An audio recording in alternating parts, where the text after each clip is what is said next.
Benvinguts a Paranormal.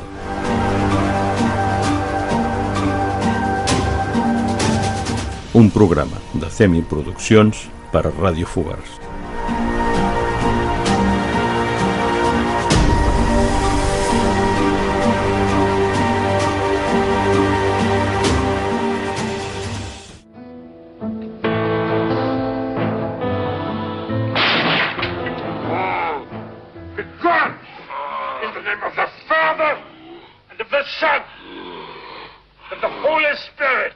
El público acudía en masa a ver aquella historia sobre una posesión demoníaca. La película tocó una fibra tan primaria que muchos acabaron luchando contra sus propios demonios. Lo que pocos sabían es que El Exorcista estaba inspirada en hechos reales. Esta es la verdadera historia detrás de la película.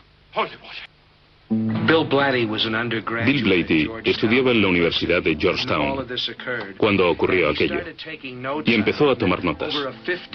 Escribió la novela a lo largo de un periodo de 15 años. Cambió el personaje del joven por el de una niña. Un día, no sé dónde, la novela cayó en mis manos, la leí y me pareció sensacional. Después, cuando me dijo que era una historia real, me picó aún más la curiosidad. Es una historia clásica, una historia intemporal sobre temas intemporales, sobre la inexplicable naturaleza del bien y el mal. Creo que El Exorcista toca esos temas y representa la lucha constante de todo ser humano en este planeta. Todos vivimos en un campo de batalla entre el bien y el mal. La historia comienza en enero de 1949 en Mount Rainier, Maryland, no muy lejos de Washington, D.C. Es una calle pequeña, con casas de madera a cada lado. En una de las casas, no muy lujosa, pues son gente trabajadora, viven el padre, la madre, su hijo Robbie, de 13 años, y la abuela. En aquel entorno aparece otra persona, una tía que realiza frecuentes visitas desde St. Louis. La tía es espiritista. Es decir, está convencida de que cuando una persona muere, se va sencillamente al otro lado y puede comunicarse con nosotros, los vivos. Juegan juntos a la Ouija. Ella le dice a Robbie que la Ouija es un medio para que los vivos puedan ponerse en contacto con el otro lado. Existe la creencia popular de que cualquier contacto con los espíritus o con los muertos abre una puerta al mal o al demonio. Esta influencia concreta sobre nuestra sociedad se remonta a las escrituras hebreas y a la época de los profetas, en la que estaba prohibido comunicarse con los espíritus malignos y se castigaba con la muerte. Poco después de la visita de su tía, comenzaron a suceder cosas extrañas. Un sábado por la noche, la madre y el padre salen. La abuela y Robbie se quedan en casa y empiezan a oír arañazos en las paredes. Al principio piensan que son ratones. Avisan a un exterminador, pero no encuentra ratones y mientras tanto, noche tras noche, continúan los arañazos. Pero los arañazos no son el único suceso. La fruta sale volando de la mesa se vuelca, las sillas se vuelcan, un jarrón vuela por el aire. En la habitación de la abuela hay una imagen de Cristo. La imagen empieza a moverse en la pared como si hubiera alguien detrás de ella, golpeándola. En la propia habitación de Robbie, el colchón parece tener arañazos. Una noche incluso dice que siente como pasos dentro del colchón. Más tarde, el 26 de enero, la querida tía de Robbie fallece. Robbie está destrozado por la pérdida. Algo le dice que se acerque al tablero de Ouija y comienza a juguetear con él, tal vez para intentar llegar hasta ella. El propio Robbie estaba cambiando. Por la noche las pesadillas lo acosaban. Durante el día estaba inquieto y retraído.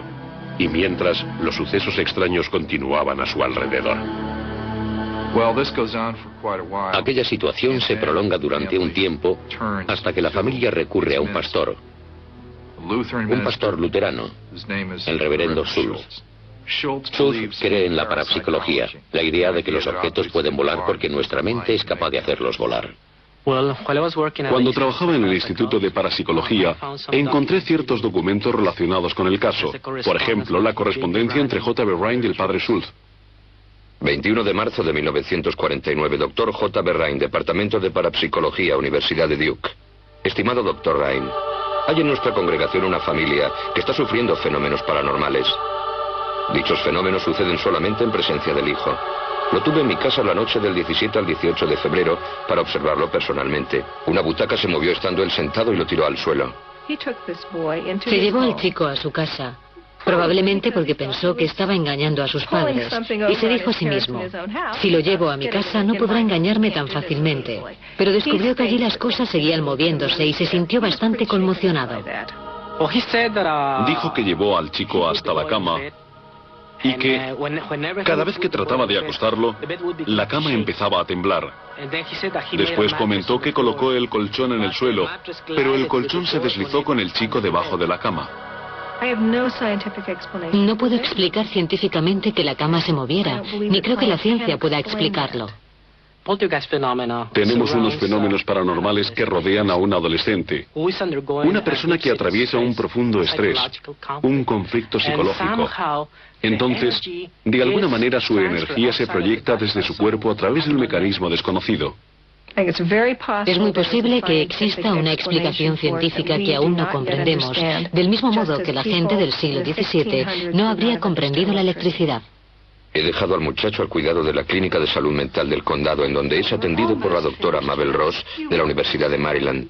Ella y su equipo mantuvieron 2 entrevistas con él. Debería haberse celebrado una tercera, pero entre tanto, habían aparecido palabras sobre el cuerpo del chico, según afirmaban su familia y amigos. Se desconoce por qué Robbie jamás acudió a la tercera evaluación psiquiátrica. Es posible que sus padres se asustaran por una serie de artículos que se publicaron aquel mes en los periódicos, en los que se denunciaban las deplorables condiciones de los psiquiátricos estatales. 1000 hombres, mujeres y niños atestaban los pabellones, inmovilizados con camisas de fuerza, atados a sillas, abandonados. Los tratamientos médicos eran salvajes. Muy pocos pacientes salían alguna vez de allí. No creo que la psiquiatría tuviera mucho que ofrecer en aquel entonces. En 1949, los prejuicios en contra de las enfermedades mentales eran enormes. La gente jamás hablaba de que hubiera este tipo de enfermedades en su familia. Si a un miembro de una familia se le ingresaba en un psiquiátrico estatal, se vivía como una vergüenza, se ocultaba, se encubría. No me sorprende que pidieran ayuda a un clérigo. El reverendo Schultz lo ha visto con sus propios ojos y no lo comprende, pero nota la presencia del mal. Se dirige a los padres y les dice, los católicos entienden de estos asuntos, será mejor que hablen con un sacerdote. Lo que me intriga de él es que permaneció escéptico, aunque pensó que podían ser fenómenos paranormales. Sin embargo, lo refirió a un sacerdote católico, sabiendo que los católicos practican exorcismos. Me da la sensación de que le estaba sugiriendo sutilmente a la familia que quizá era una posesión demoníaca. Los padres de Robbie siguieron el consejo del reverendo Schultz. Acudieron a la cercana iglesia católica de San Jaime, en Mount Rainier, Maryland, en donde consultaron con el padre E. Albert Hughes. Muchos años después, el padre Hughes confiaría a otro sacerdote de su parroquia, el padre Frank Bober, su escalofriante encuentro con el muchacho. En aquella época, el padre Hughes era joven. Había sido ordenado hacía unos años. Me comentó que ocurrían fenómenos muy extraños. Uno de ellos es que el chico podía mirar el teléfono y moverlo por la habitación. Al muchacho no le gustó nada estar allí y que le entrevistara un sacerdote. Empezó a hacer muchísimo frío en la habitación. Se quedó helada. Y me comentó que aquellas cosas daban bastante miedo. El padre Hughes sospechó que el muchacho estaba bajo la influencia de fuerzas malignas. Recurrió en busca de ayuda al ritual romano, un libro de oraciones de varios siglos de antigüedad. El joven sacerdote abrió el capítulo sobre exorcismos para estudiar los síntomas de posesión. Llegó a la conclusión inequívoca de que era una posesión satánica. No creo que el padre Hughes tuviera interés en llevarlo a cabo él mismo, así que le comunicó el caso al arzobispo, y el arzobispo Boyle le pidió que lo hiciera él. Las normas exigen que el exorcista se distinga por su piedad, prudencia e integridad. También aconsejan que esté en la madurez. El joven padre Hughes no parecía el más indicado, pero se preparó lo mejor que pudo. Como es habitual, antes de que un sacerdote lleve a cabo un exorcismo, ha de rezar mucho, ayunar mucho. Él lo hizo, en ese sentido estaba preparado. Obtuvo permiso para ingresar al chico en el hospital de Georgetown mientras durase el ritual, pero no estaba en absoluto preparado para lo que sucedería después. Le ingresan en el hospital universitario de Georgetown y allí le inmovilizan. El padre Hughes entra en la habitación y va a comenzar el exorcismo.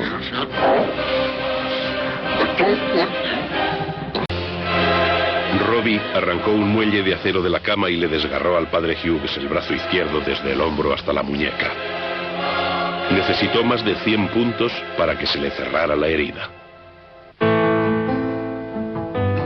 En aquella habitación del hospital de Georgetown, el padre Hughes sintió que había conocido al demonio.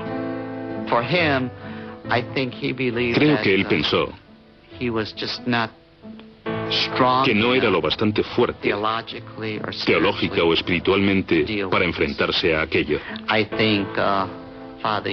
El padre Hughes no se consideraba un adversario apto para luchar contra Satanás.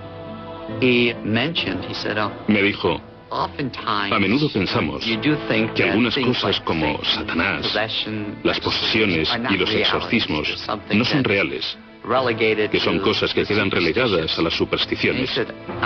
Y me comentó, durante mucho tiempo pensé que aquello también pertenecía a ese campo, hasta que tuve que enfrentarme al demonio en el caso de aquel chico. Para poder creer realmente en la posesión, sin considerarla una superstición, es decir, algunas personas creen en la posesión sin tener nada a lo que agarrarse. Para poder tener una opinión coherente con respecto a la posesión, es evidente que hay que creer en el demonio o los demonios. Y para poder creer en el demonio o los demonios, hay que poseer una visión más amplia que incluye a Dios y la creación del mundo como algo bueno. Satanás, en la historia de la tradición judeocristiana, es un espíritu puro, un espíritu angelical creado por Dios, que fracasó definitivamente ante el bien. La imagen original del demonio es la de un gran ángel caído condenado al infierno eterno. Es llamado Satanás, el acusador, la suprema personificación del mal, el torturador de almas humanas.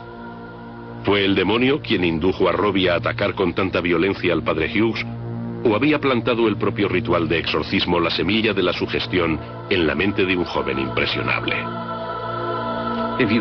Es bastante probable que si le decimos a un niño que está poseído por el demonio, el niño actúe de una forma muy peculiar.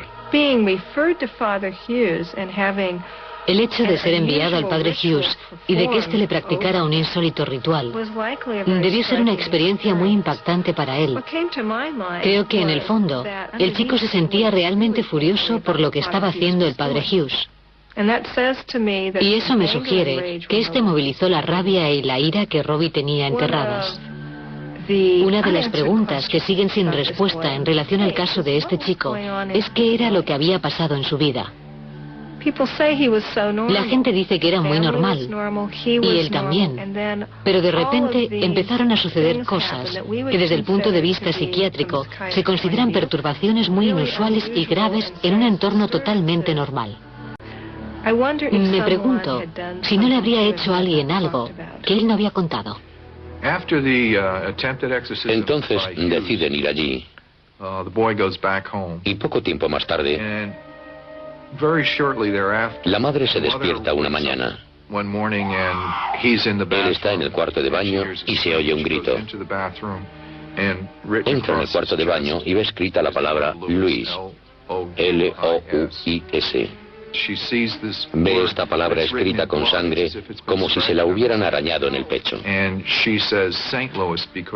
dice St. Louis porque de allí es de donde procede la familia. ¿Es eso lo que quieres?, le pregunta.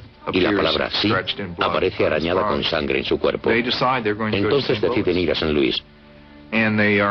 Y poco después toman un tren desde Washington hasta St. Louis. Robbie y sus padres se trasladan a casa de un familiar en un tranquilo barrio a las afueras de St. Louis, pero los sucesos sobrenaturales siguen rodeando al chico. En aquella casa vive una prima suya que estudia en la Universidad de St. Louis. Ella les dice a los padres: quisiera hablar con un sacerdote sobre Robbie por todas las cosas extrañas que están pasando en casa. La madre y el padre están conformes y ella acude a hablar con uno de los profesores, el padre Bishop. El padre Bishop era profesor de la Universidad de St. Louis, una institución de los jesuitas. Bishop pidió ayuda a un amigo, un sacerdote de más edad, el padre William Bowdern, párroco de la iglesia de San Francisco Javier. El padre Bowdern y el padre Bishop visitaron a Robbie y su familia. Le pidieron que se acercara a verlo y así lo hizo. El muchacho estaba angustiado, evidentemente. Su conducta era rara, violenta, cruel, cruda. Sentía auténtica aversión por los objetos religiosos, cruces, crucifijos y demás. El padre Bowdern opina que hay que hacer algo y le pide al padre Bishop que tome nota de todo lo que se refiere al caso. Y así fue como se creó el diario. Aquel diario escrito es el documento más completo sobre un exorcismo de la era moderna. En el diario están registrados como fríos hechos los infernales acontecimientos que tuvieron lugar durante las 6 semanas siguientes. Hay que destacar que no hace mención alguna al primer y fallido exorcismo. Los sacerdotes no tuvieron conocimiento previo del daño que Robbie había infligido a un compañero de ellos. El diario de Bowdern, que tuve ocasión de leer, detalla minuciosamente todo lo ocurrido. Aquel joven estaba enfermo de algo para lo que la medicina interna no tiene.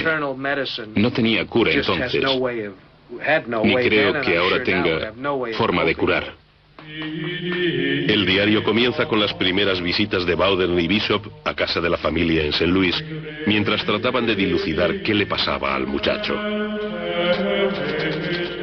Miércoles 9 de marzo. Un dolor agudo pareció atacar a Robbie en el estómago y gritó. La madre apartó rápidamente las mantas de la cama y le levantó la camisa del pijama al chico lo suficiente para mostrar líneas de color rojo vivo, como arañazos, en forma de zigzag en su abdomen. Viernes 11 de marzo. El chico estaba dormitando cuando el frasco de agua bendita de San Ignacio fue lanzada desde una mesa a 60 centímetros de la cama de Robbie hasta una esquina cercana. 5 minutos después de que los padres Bowdern y Bishop salieran de casa de Robbie, se oyó un fuerte ruido de arañazos en la habitación. Una librería había sido arrastrada desde su sitio al lado de la cama y había sido dada la vuelta totalmente. El escabel del tocador se trasladó hasta la cama a unos 60 centímetros. El crucifijo con reliquias que estaba debajo de la almohada apareció a los pies de la cama. La reliquia de Santa Margarita María se perdió en la habitación. El padre Bowdern y el padre Bishop deciden que allí hay algo maligno, que el chico está poseído y que es necesario practicar un exorcismo. Técnicamente, una posesión demoníaca significa que un espíritu maligno se ha introducido en el cuerpo de una persona y que se ha apoderado y apartado su voluntad y su mente. De manera que es el demonio quien gobierna el interior de la persona, en lugar de su voluntad y su mente. El enfoque básico de un exorcista es espiritual. Consiste en la diferenciación entre el bien y el mal, y el reconocimiento de la presencia del mal, y más concretamente, del maligno. Por regla general, cuando existe un supuesto caso de posesión, se estudia detenidamente. Si no parece un engaño, se busca un problema físico. Si es un tipo de enfermedad extraña, si es una dolencia física que produce extraños síntomas. Una vez descartada esa posibilidad, se tiene en cuenta lo psicológico. La enfermedad mental que se confunde más habitualmente con una posesión es la personalidad múltiple. He tratado a varios de estos pacientes y una de las cosas que he visto en mi consulta es una persona cuya expresión facial cambia repentinamente y adopta una mirada muy extraña. Es como si una parte de ellos, casi maligna, estuviera furiosa y te mirase a los ojos.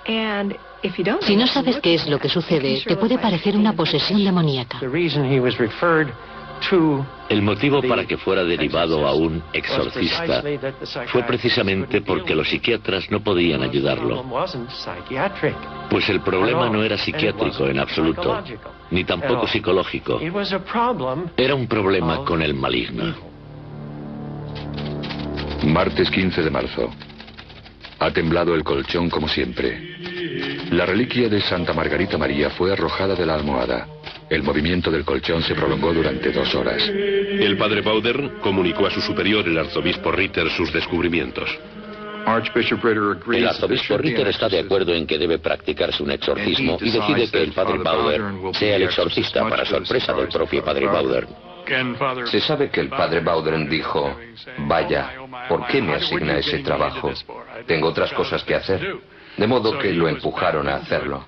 Según tengo entendido, no se ofreció voluntario. Miércoles 16 de marzo. El reverendo arzobispo Joseph Ritter ha concedido autorización al padre Williams S. Bowdern para que recite la oración de exorcismo de acuerdo con el ritual romano.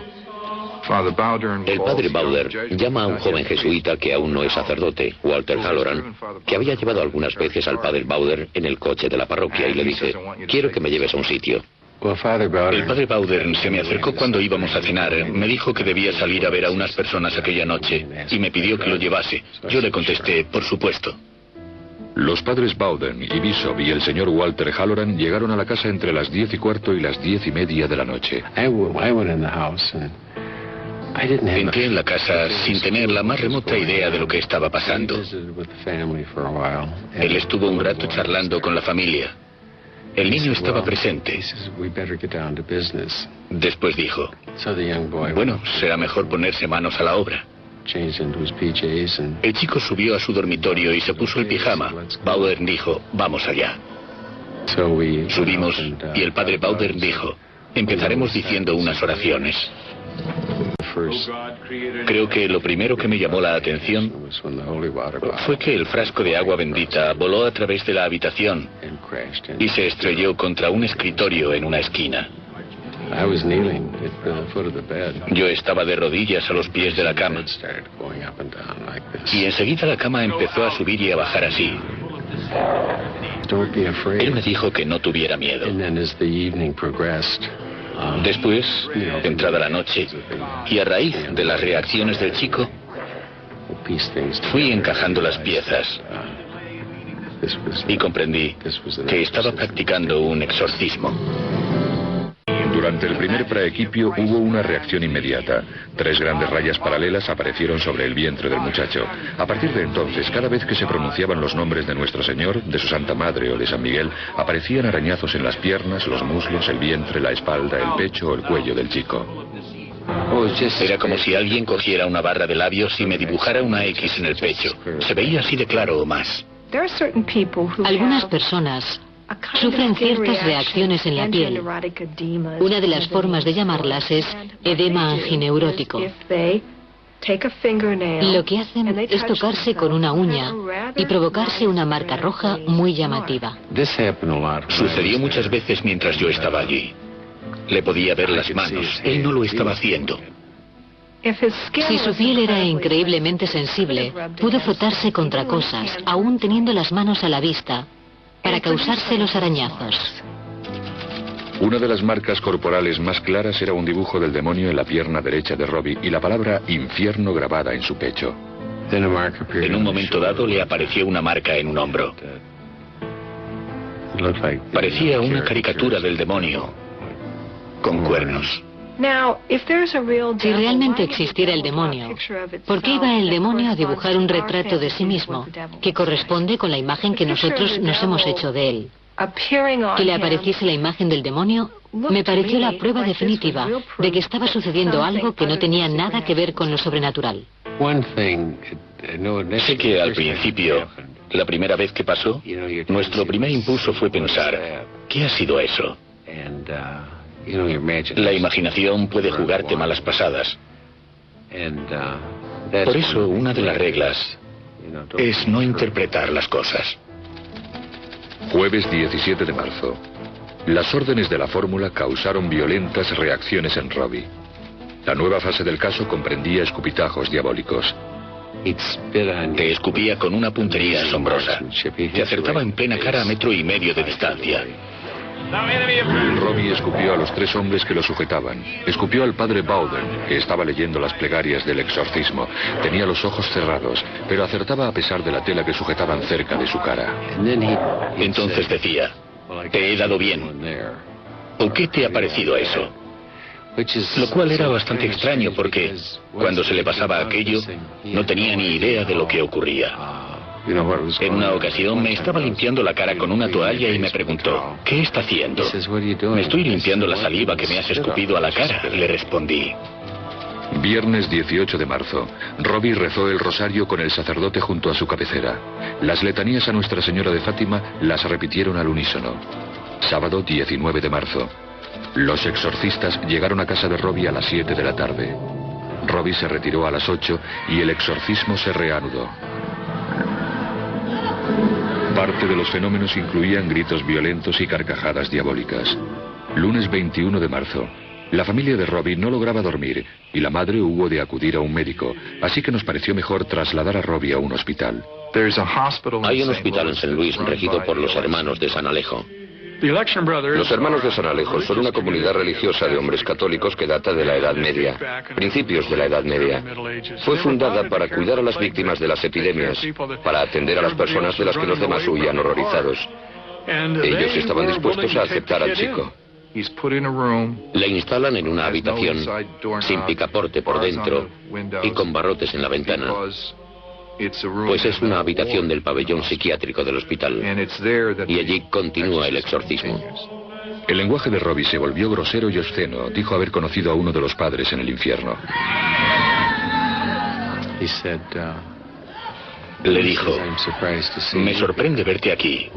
¿Qué estás haciendo en el infierno? Y aquello afectó gravemente a la persona.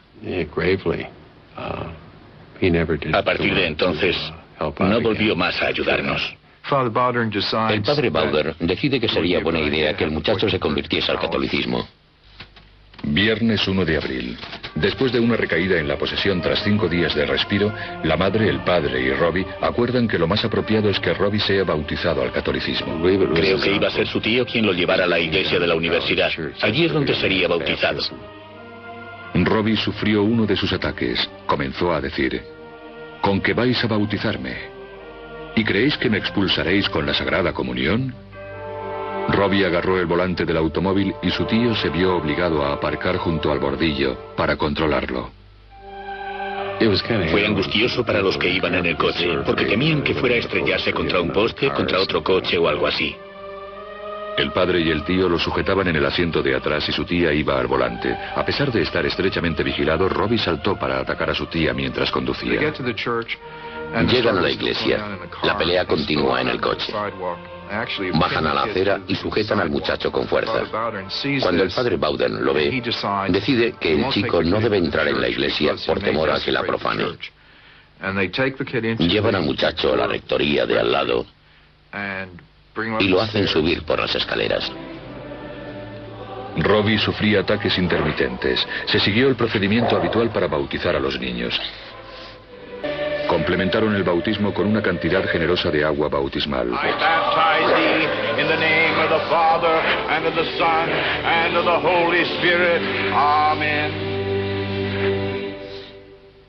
Al día siguiente, Robbie debía realizar la primera comunión. Sábado 2 de abril. Era evidente que su lucha interna era encarnizada. Cuando el padre Bowden comenzó las oraciones de la Sagrada Comunión, Robbie sufrió un ataque. Mantuvo los ojos y la boca cerrados. En las 5 ocasiones en las que se le depositó la sagrada hostia en la boca, Robbie la escupió. Después de casi 2 horas de vanos intentos, el padre O'Flaherty sugirió que rezáramos el rosario. Entonces, Robbie fue capaz de tragarla y realizar la primera comunión bajo una extraordinaria oposición. El chico pasa días y días en el hospital. Está confinado en su habitación y se siente muy inquieto. El padre Halloran, que es joven, piensa que el chico debería salir. Un lugar que el padre Halloran opina que sería adecuado para él es la casa de retiro de los jesuitas, llamada Casa Blanca, a las afueras de St. Louis, en unas montañas sobre el río Mississippi. Le mostré los alrededores. Hay unas figuras gigantescas en cada una de las estaciones del Vía Crucis. Robbie vagó entre las estatuas que representan la vida de Jesús. Empezó a obsesionarse con aquellas poderosas imágenes.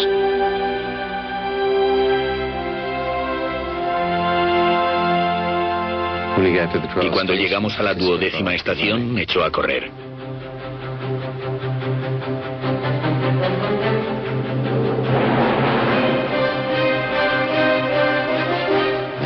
Se dirigía directamente al precipicio. Le grité, pero no se detuvo.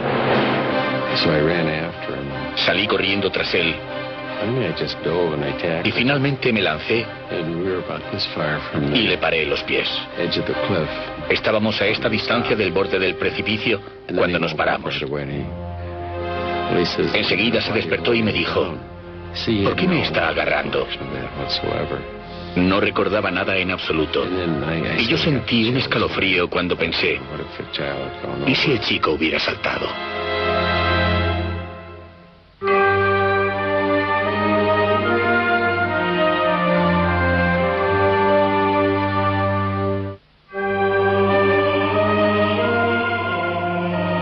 En Milán, Italia, miles de personas se agolpan para escuchar al arzobispo Emmanuel Milingo, un exorcista moderno.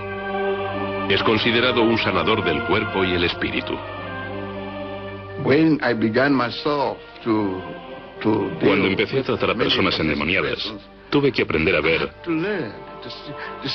qué era lo que hacían.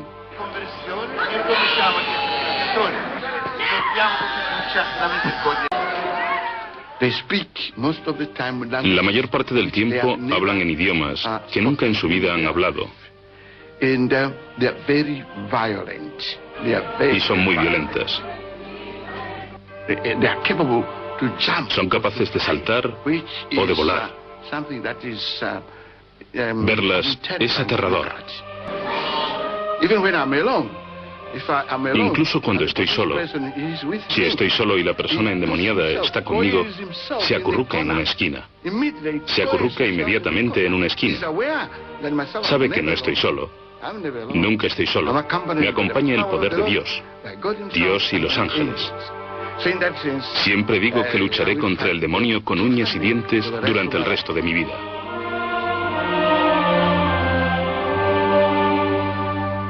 ¿Sería la recién hallada fe de Robbie determinante en su propia lucha contra el demonio? Creo que el día que lo vi más afectado fue el Jueves Santo. Le pregunté si sabía algo sobre el Jueves Santo, la última cena y la institución del Sagrado Sacramento. Y me contestó que no. Le pregunté: ¿quieres que te hable de ello? Y me respondió que sí. Así que comencé a hablarle sobre la última cena y que nuestro Señor dijo: este es mi cuerpo y esta es mi sangre. Cuando llevaba un rato hablando me dijo: ¿puede callarse? Y le respondí: claro. Entonces se levantó el pantalón del pijama y tenía enormes moratones en las piernas, en el vientre y en el pecho. Bowder y Bishop observan que los arañazos que aparecen continuamente sobre el chico a veces parecen reproducir números y tratan de interpretarlos. Entonces se les ocurre que queda un número determinado de días para la posesión del demonio. Y cuando comienzan a estudiar los números, afirman que terminará en Semana Santa. Jueves Santo, Viernes Santo, Sábado Santo, 14 a 16 de abril, La Semana Santa para el padre Bowder es la de más trabajo de todo el año. En aquellos tiempos, especialmente, debía realizar unas 12 o 14 horas seguidas de trabajo parroquial, porque entonces este era el centro de la ciudad. Entre tanto, mientras de día trabaja como párroco, por las noches acude al hospital de San Alejo y continúa sin descanso las oraciones del exorcismo. A veces se quedaba allí hasta las 12 o la 1 de la mañana y volvía a ponerse en pie a las 5 de la mañana. A esa hora se levantaba, de modo que estaba agotado. Y parecía que no pasaba nada. La idea de que aquello iba a llegar a su fin no se confirma. No está llegando a su fin. Parece que está empeorando.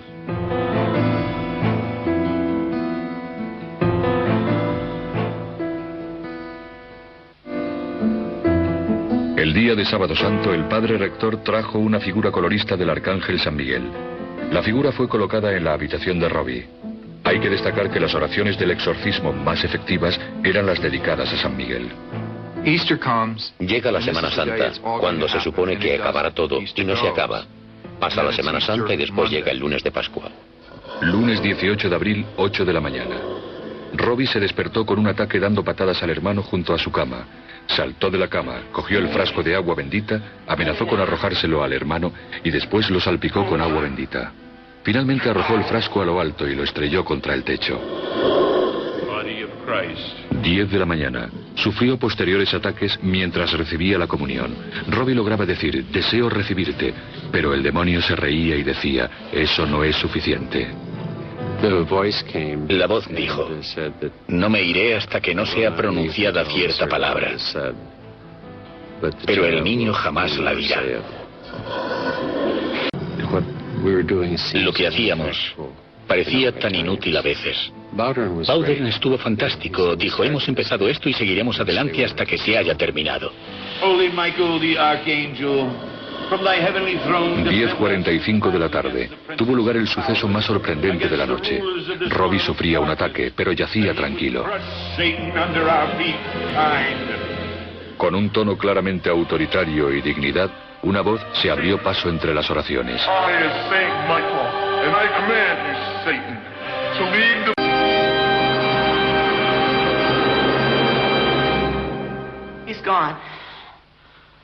Dominus es la palabra. Dominus, el Señor. En ese momento acaba el exorcismo. En el hospital hay muchos testigos de ello. Se oye un sonido que describen como un balazo. Una detonación muy fuerte. En aquel momento terminó el exorcismo. Había personas sentadas en las oficinas que ni siquiera sabían que se estuviera practicando un exorcismo. Entran en la habitación. Él está sentado en la cama y vuelve a ser el niño de antes. No se acuerda de nada de lo sucedido, pero sí conserva una visión del arcángel San Miguel luchando contra el demonio. Sorprendentemente, al otro lado de la ciudad, en la iglesia de San Francisco Javier, varios sacerdotes jesuitas afirmaron haber tenido la misma visión. Fue por la noche. Súbitamente, una fuerte luz iluminó el altar. Entre la luz que emanaba de la bóveda por encima del altar principal, los sacerdotes vieron la imagen de San Miguel.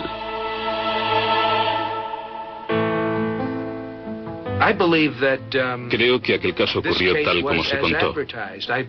Pienso que fue una posesión demoníaca, signifique lo que signifique eso. Nadie sabe en qué consiste. Los católicos poseen una buena teoría acerca de cómo funciona y de cómo hacer para curarlo. Sé que aquel chico se curó y que la ciencia moderna no podía solucionar su problema entonces. En aquel estado pudo manifestar sentimientos que en otra situación no le habrían parecido aceptables. Puede que su ira se hubiera agotado. Si una persona quiere ser escéptica, que sea escéptica. Lo único que sé es que estuve allí y que lo vi. Creo que la persona a quien afectó más aquella experiencia fue Bowden. La forma en la que él me lo explicó, era un tipo duro, no era un teólogo, no hablaba en términos teológicos. Me dijo: Dan, cualquier niño de 7 años puede distinguir entre una persona enferma mentalmente y otra poseída. Como científicos no podemos desestimar el fenómeno del mal, simplemente porque no podamos calibrarlo. Yo creo firmemente en la posibilidad de la posesión demoníaca. No estoy seguro de cómo se manifiesta. Y no creo necesariamente en un demonio con las orejas puntiagudas y rabo, atizando el fuego del infierno con una horca o algo así. Pero sí creo que existe una fuerza maligna en el mundo. Y a la inversa, una fuerza del bien. Como he dicho antes, pienso que es una lucha entablada en todo ser humano. Alguien, probablemente un hermano de San Alejo, escribió una última anotación en el diario. 19 de agosto de 1951. Robbie y sus padres visitaron a los hermanos. Robbie es ahora un excelente joven de 16 años. Sus padres también se han convertido al catolicismo y recibieron la primera comunión el día de Navidad de 1950. La historia de Robbie aún obsesiona al barrio de Mount Rainier. El folclore popular ha alentado la leyenda sobre la casa endemoniada e incontables rumores acerca de lo que realmente sucedió. En una apartada esquina se alza una casa como solitario testimonio de los sucesos que acontecieron en ella en el invierno de 1949.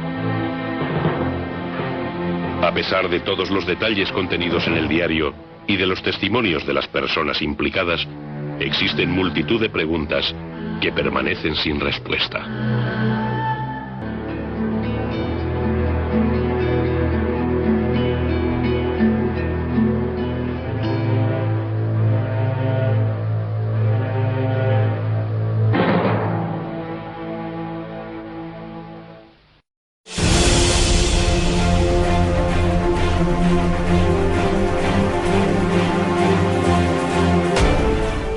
I per avui ho deixem aquí.